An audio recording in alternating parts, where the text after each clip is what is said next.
is this thing on. Today's video will be the penultimate of the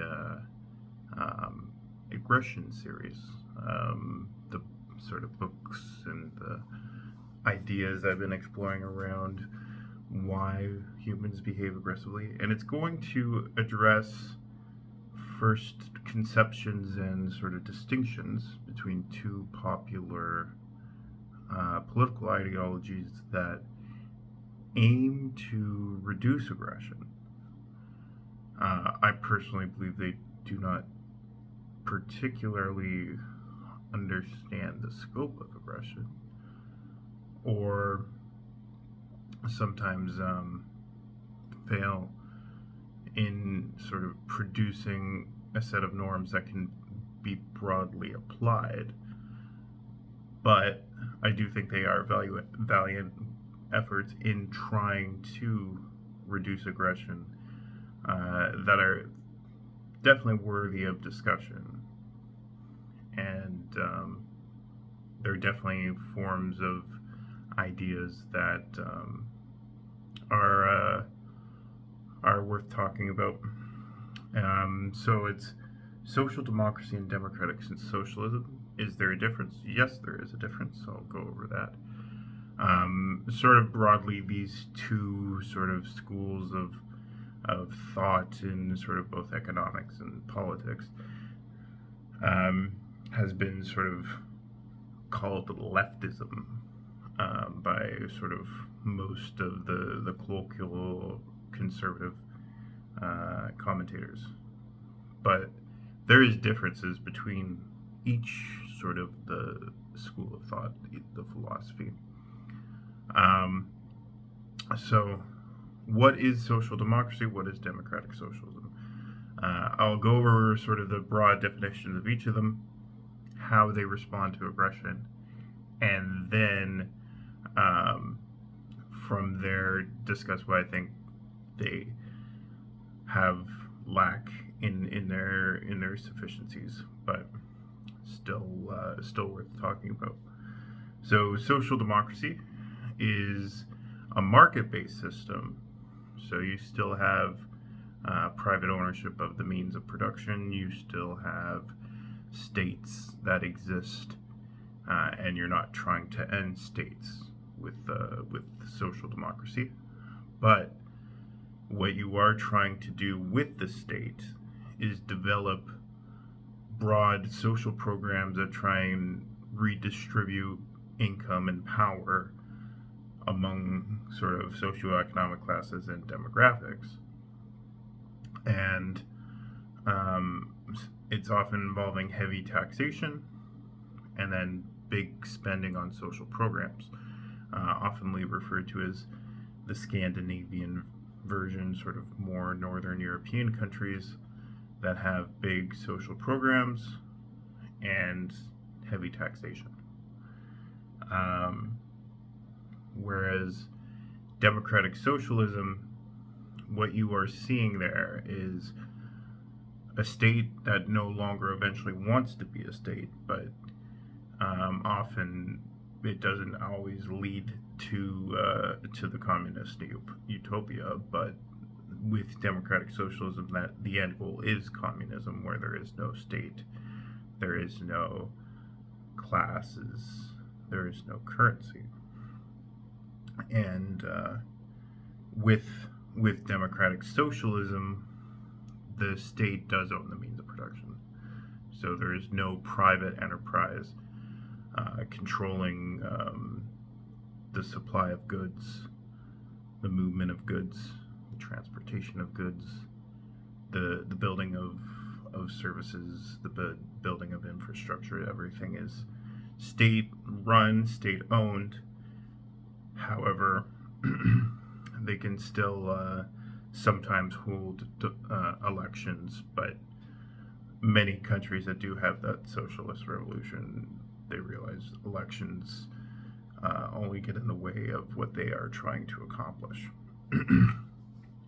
So, why both of these systems try to address aggression, particularly for social democracy,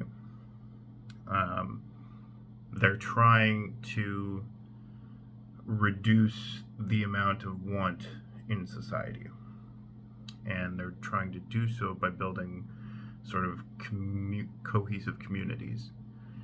And then for democratic socialism, they're essentially saying hierarchy and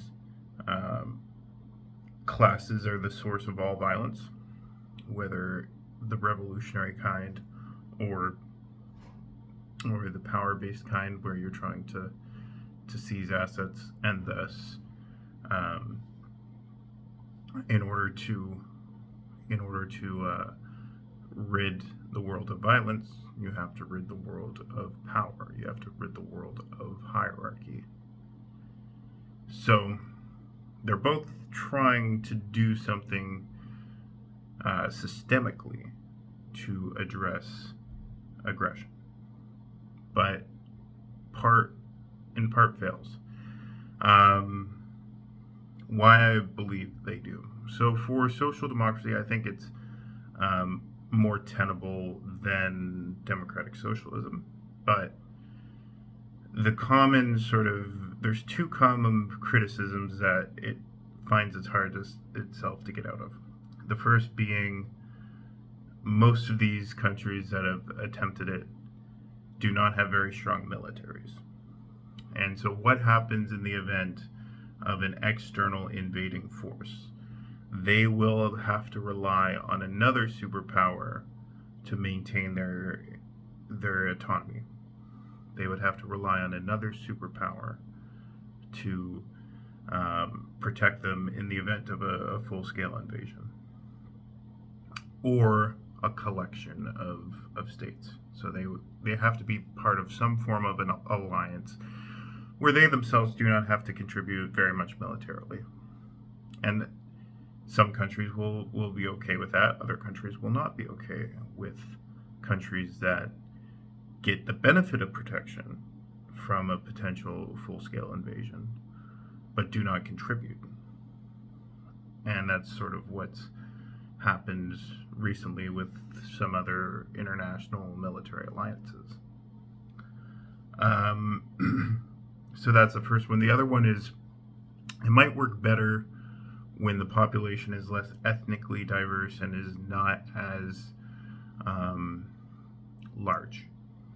It works better in sort of microcosms of small rural populations that sort of already have a standard of living that sort of preaches being humble. And once you sort of introduce sort of an urban lifestyle, the urban lifestyle will produce a desire for more material to perform. Once more people are gathered around each other, the burden of performance gets higher in terms of both attraction and social bonding. And then with democratic socialism, the issue is you're trying to abolish hierarchies, yet you're not really going to be able to do so because you're concentrating power into a very centralized system. Socialism is very centralized to begin with, as a purpose of getting to a very decentralized system, but that decentralized system often never comes because of the mass centralization in the first place. So that's the problem with democratic socialism in addressing aggression. Once you centralize power, it's even more, there's more incentive to abuse it once it becomes more centralized. And so both of these are distinctly different. So one operates within a market system, one does not operate within a market system. And both attempt to solve for aggression, but sometimes fail. Anyways, these are just my thoughts. Feel free to share your thoughts in the comments below. and I will see you